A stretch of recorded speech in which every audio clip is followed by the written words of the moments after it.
So this has got to be one of the most unique knives of the year. When I seen this coming, I was excited. We have a folding KRIS, which I don't know if I've ever seen a folding KRIS before, but I do have a story about a KRIS here in just a minute. But first, let's check this thing out. We have S35 VN blade. The price is actually pretty good on this too. Titanium frame lock with a beautiful, very well done, beautiful inlay.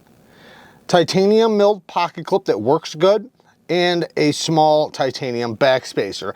The price for this guy is around 200 bucks, and I don't think that's a bad price considering how unique and very well done it is. This isn't something you're gonna see, you don't see this every day. So because it's interesting, now I know KRIS's have been around forever, and I think this is actually kind of a useful one. We're gonna get into the complications of it and then the usefulness here in 1 second. But it is very snappy. It has a front flipping action that you can easily just flip like a regular flipper, very easily. It hangs up just enough and it kind of angles forward halfway center of the pivot, so it's very easy to snap across. Fantastic jimping, the exact kind of jimping I always want on front flippers. You can also do the thumb flick very easily. Oh, hit my camera. You can do the thumb flick. Now going like this, oh yeah, you can do it. It's not the easiest, but you can do it. So pretty cool, very snappy. Now the geometry is going to be a little bit on the thicker side because it's a KRIS. It's just the way the beast of the knife, you know, the thickest point is the center of the blade, so they only have a little tiny bit to go out to the cutting edge. But because it hooks this way, this thing is a little claw.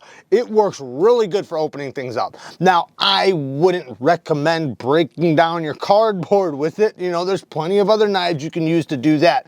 But this would be a fantastic little collector piece, something you can open up things, you know, and just basically use as a basic EDC knife. And it'll do it very well because of this little claw.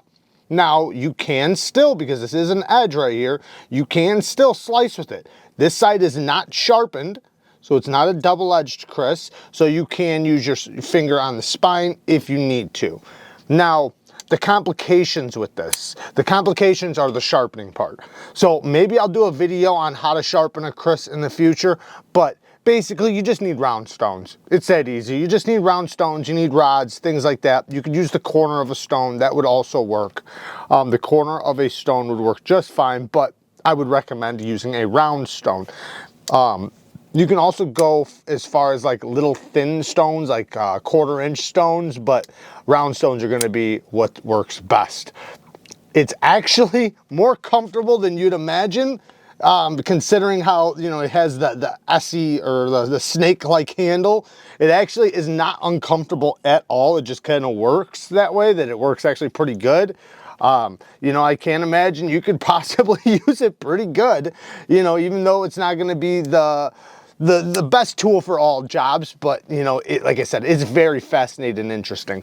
Now, is it going to be a good self-defense knife? I would say not real, maybe. I'd say one thing, if you were clawing, yeah, because this thing will hook into you and claw you. But as far as poking goes, the edge goes this way.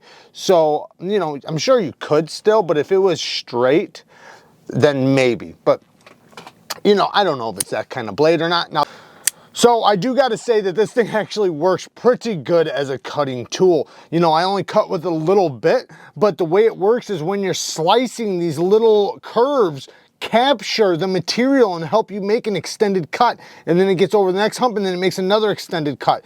So it actually makes it to where you can like do pretty good cuts without ever worrying about this knife slipping out of a cut. Like, it just happens to trap it really, really good. Now the geometry is a little bit on the more robust side, but then this claw up here, it's so good for like detailing. You can just go right into things, like kind of like a tiger's claw. It works really good. Now, as far as a couple little tiny negatives, I'm only gonna say one, and it's not even a big deal. I don't want to, you know, spend too much time on it because it's just, The backside, yes, you can touch that blade right there. But come on, guys, if you want a folding KRIS, especially like this, it's just something you're gonna have to tolerate. It's not that big of a deal. I don't think anybody's gonna cut themselves. But yes, I can touch the edge right there if I really try. But as long as I know it's there, is it that big of a deal? I don't think so. If it's in your pocket, you know, I don't think you're gonna get yourself. I think you'll be just fine. But, you know, just be aware of it, right? Be aware of it and you'll be just fine. But other than that, I really don't have any negatives. It's got T8 hardware. The titanium's done really well. I love this little machining lines all the way around. Adds a little bit of traction in the hand. Perfect front flipper, perfect detent. The pocket clip works great. So I'm impressed. So very, very cool.